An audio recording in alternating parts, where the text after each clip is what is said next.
বোন আমার, যার কাছে তুমি নেই তার কাছে পৃথিবীর কোনো সম্পদ নেই। বোন আমার, 12 বছর 15 বছর বয়সে তুমি কেন বিবাহের পূর্বে আরেকজনকে তোমার শরীর ধরতে দাও? আর যুবক ভাই আমার, কি বলিস কি তুই? এই পৃথিবী আর পৃথিবীতে যা আছে এর চেয়ে মূল্যবান হচ্ছে এই মেয়েটা। তো এরকম মূল্যবান একটা জিনিস ওর ধরে ছুঁয়ে তুই ওকে ওর মূল্য কমিয়ে দিবি? এত বড় জুলুম ওর প্রতি। তো তুই আল্লাহকে ভয় করিস না তাই বলে এতটা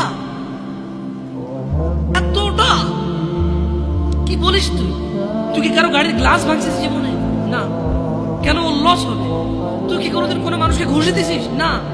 কারণ তাহলে ও বেচারা কষ্ট হবে। তুই কি জীবনে কারো পেটে ছুরি ঢুকাই দিছিস? না। ও মরে যাবে, তাহলে ওর ফ্যামিলি ক্ষতিগ্রস্ত, লসে পড়ে যাবে। তুই কি কারো টাকা মারছিস কোনোদিন? না। তাহলে ওর ফ্যামিলি টাকার কারণে কষ্ট পাবে। তাহলে তুই কেন তুই এত ছোট ছোট বিষয়গুলো খেয়াল রাখিস যে আরেকজনের লস হবে? তাহলে তুই এই মেয়েটার জীবনটাকে তুই কি করলি? তুই পুরো পৃথিবী আর পৃথিবীতে যা আছে সবকিছু বিক্রি করলে যে সম্পদ হবে, সবকিছু অর্জন করলে যে অর্জন হবে, এর চাইতে মূল্যবান তুই ওকে সতীত্ব থেকে বের করে নিয়ে আসলি।